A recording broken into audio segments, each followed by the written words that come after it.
माओ बहनों से भी मेरी गुजारिश है, अल्लाह के घर की तामीर का मामला है, आप पीछे न रहें।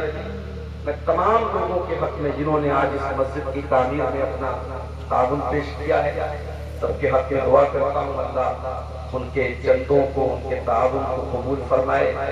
जिन्होंने अपने मरहूमीन की तरफ से इस मस्जिद की तामीर में चंदा दिया है, अल्लाह उन मरहूमीन की मग़फ़िरत फरमाए, उनकी खताओं से दरगुजर फरमाए और उनके हक में उनके वारिसीन के इस चंदे को अल्लाह ताला कबूल फरमाए। और जो हज़रात पीछे रहे हैं और अभी तक उन्होंने अपनी हैसियत और अपनी ताकत के मुताबिक इस नेकी के काम में हिस्सा नहीं लिया है, अल्लाह उन्हें हिस्सा लेने की तौफीक अता फरमाए।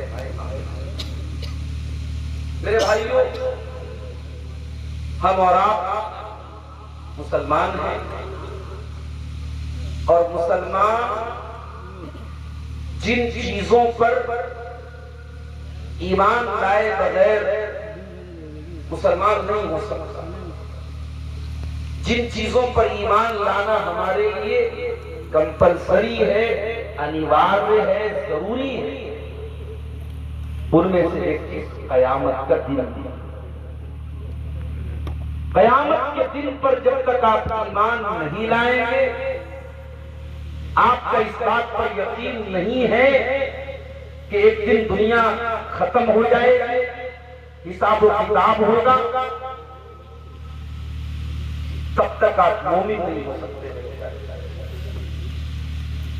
इसीलिए हम और आप पांचों टाइम की नमाज में जब सूरतुल फातिहा पढ़ते हैं और उसमें हम अल्लाह की तारीफ करते हैं, तो हम अल्लाह ताला की एक सिफत ये भी बयान करते हैं, मालिक यौमिद्दीन, ऐ अल्लाह तो हिसाब के दिन का मालिक है, तो बदले के दिन का मालिक।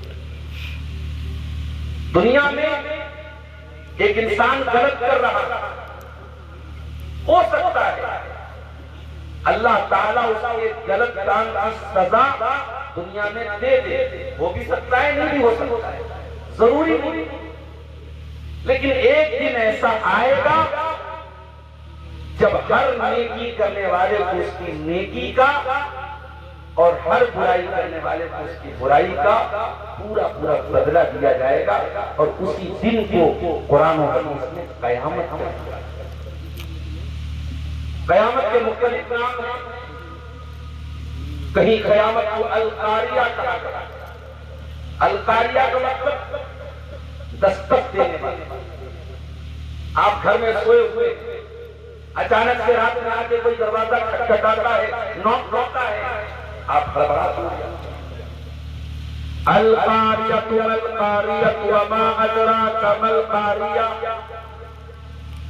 कयामत भी एक दिन आपके दरवाजे पर दस्तक देगी, अचानक आ जाएगी, आपको मालूम भी नहीं होगा।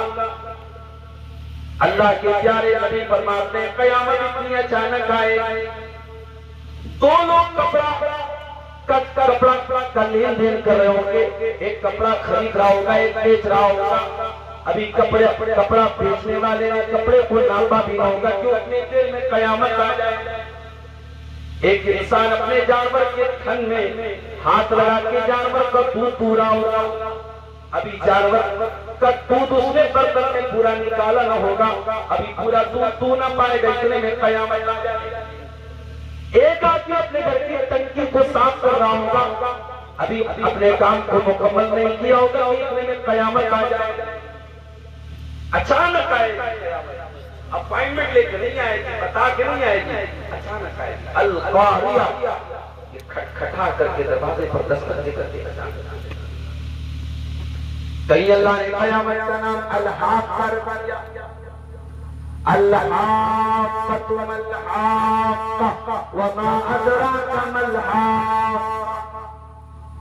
कयामत का दिन हकीकत में हो करके रहने वाला है, कोई माने या न माने, कोई यकीन करे या न करे, कोई विश्वास करे या न करे, कयामत हो करके रहे। कहीं अल्लाह ने कयामत का दिन यौमुत तलाक रखा है, ये तलाक का दिन होगा, ये वो निकाह वाला तलाक नहीं है, ये तलाक का मतलब मुलाकात।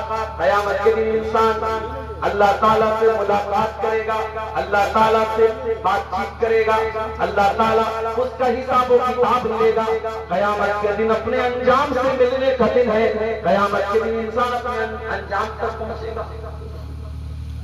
कयामत का एक नाम कुरान में तगाबुन, यौम तगाबुन कहा गया। कयामत का दिन धोखे का दिन होगा, फ्रॉड। दुनिया में इंसान दौलत कमा रहा है, समझता है कि दौलत हमेशा उसका काम आएगी। झूठी शोहरत कमा रहा है, झूठा नाम कमा रहा है, समझता है ये शोहरत हमेशा काम आएगी, ये नाम हमेशा काम आएगा। बाल बच्चों के पीछे जिंदगी बर्बाद करके बैठा है, समझता है ये बाल बच्चे कल कयामत के दिन काम आ जाएंगे। अल्लाह फरमाता है कयामत का दिन यौम तगाबुन होगा, धोखे का दिन होगा, फ्रॉड का दिन होगा। तुमको समझ में आ जाएगा ये दुनिया बहुत बड़ा धोखा है, बहुत बड़ा फ्रॉड है। जिनसे तुम उम्मीद लगा के बैठे थे, कयामत के दिन वो तुम्हारे कोई काम नहीं आएंगे। न माल काम आएगा, न शोहरत काम आएगी, न औलाद काम आएगी, न आपका बाप काम आएगा, न आपकी माँ काम आएगी। तो कयामत आएगी,